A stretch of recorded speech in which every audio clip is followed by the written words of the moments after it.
இந்த வீடியோவில் நம்ம வீட்டிலேயே பன்னீர் எப்படி செய்கிறதுன்னு பார்ப்போம். அதுக்கு நம்மளுக்கு தேவை வந்து பாலும் லெமன் ஜூஸ் மட்டும்தான். நான் இங்கே வந்து 1 லிட்டர் அளவுக்கு கொழுப்பு நீக்காத பாலை, திக்கான பாலை எடுத்திருக்கேன். இப்போ ஸ்டவ் ஆன் பண்ணி பாலை வந்து நம்ம பாயில் பண்ண போகிறோம். பால் பாயில் ஆகிருச்சு. இதில் லெமன் ஜூஸை ஊற்றி நல்லா கிளறி விடணும். கிளறி விடும் போது அது வந்து நல்லா திரிஞ்சு வரும். பால் வந்து வாட்டர் தனியாக, அந்த சாலிட்ஸ் தனியாக வந்துடும். நல்லா பால் தனியாக தனியாக வந்ததும் அதை நான் வந்து ஒரு கிளாத்து, மஸ்லின் கிளாத்தை வச்சு ஃபில்டர் பண்ணுறேன்.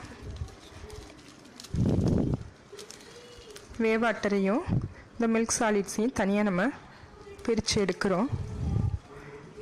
நீங்கள் எனி காட்டன் கிளாத்ஸ் யூஸ் பண்ணி ஃபில்டர் பண்ணிக்கலாம். இப்போ அதில் நான் வந்து வாட்டர் ஊற்றி நல்லா அலசுகிறேன். ஏன்னா அதில் ஒரு லெமன் ஃப்ளேவர் இருக்கக்கூடாது, லெமன் வாசனை வரக்கூடாதுன்றதுக்காக வாட்டர் ஊற்றி அதில் அலசிட்டு எக்ஸஸ் வாட்டரை நல்லா வந்து நம்ம பிழிஞ்சு எடுத்துடணும்.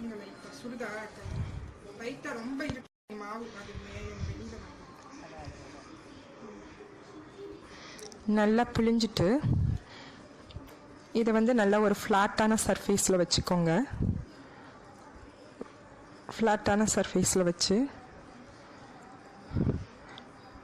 நல்லா பிழிஞ்சிருங்க.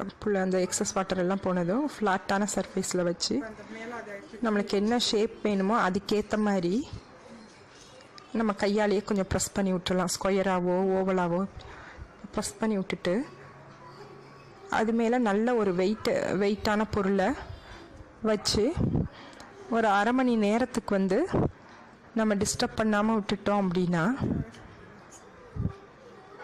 அந்த பன்னீர் வந்து நல்லா செட் ஆகிக்கும் உங்களுக்கு.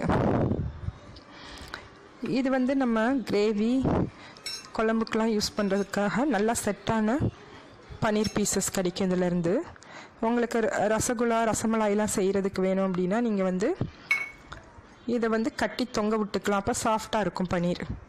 இப்போ வந்து 1/2 hour ஆனனால நான் அந்த வெயிட்டை எடுத்துட்டு இந்த பன்னீர் நல்லா செட் ஆகிருச்சு. இப்போ அது தேவையான ஷேப்பில் கட் பண்ணி நம்ம எடுத்து ஸ்டோர் பண்ணி யூஸ் பண்ணிக்கலாம். 3 to 4 days வந்து நம்ம ஃப்ரிட்ஜில் ஸ்டோர் பண்ணி இதை யூஸ் பண்ணிக்கலாம்.